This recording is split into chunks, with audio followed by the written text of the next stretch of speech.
this is Denise with Lotus Photography. In today's tutorial, I'm talking about how to capture better photos.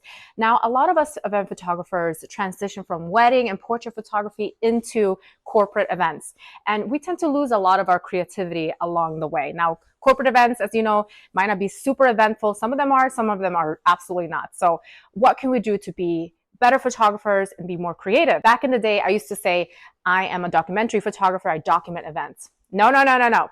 I am a content creator. I create assets for my client to use for marketing purposes. Shifting that mindset really helped me create better photos. And why?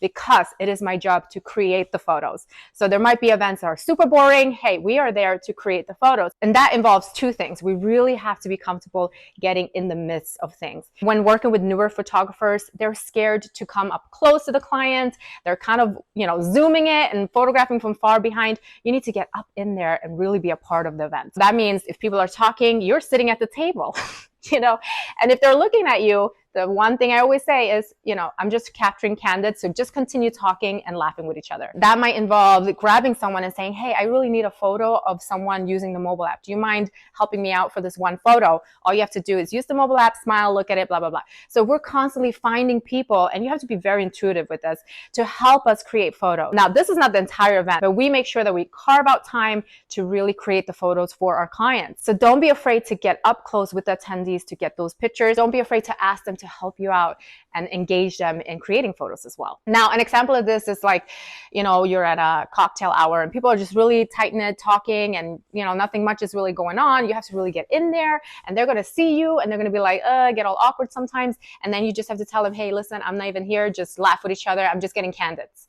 And a lot of the times they actually adjust themselves to give you an opportunity to get even better photos because now they're aware that you're there, and they're going to most likely smile and, behave a little bit differently for the photos. And that helps us out. Another thing is that using creativity, using, shadows and lighting and, different settings. We don't need to shoot at 2.8 all the time. And I'm going to show you real life examples of what I mean very shortly. But, playing with your camera setting, getting shadows, getting lights, getting lens flares, all of those things.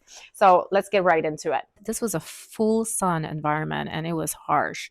And so I adjusted my setting to shoot at f/22 because I wanted to get those clouds in the back and colors, and look how beautiful that adjustment is. So I would suggest really playing with your camera. You don't need to shoot at 2.8 all the time. Pretend that it's a pro photo light and you can get some really incredible results and beautiful colors. So here's another example of an evening reception. If I shot at 2.8, you would not be able to see what's outside the windows, and it was a beautiful sunset. So I shot this at, I believe it was like f/8 or something like that. Here's another example of using creativity. This was celebrating someone's anniversary at a company, and I knew that they were going to throw confetti. Now, this was in the middle of the daytime. I think it was maybe 3 o'clock, and I had my assistant put a pro photo light on the left side so that we could lit up the confetti.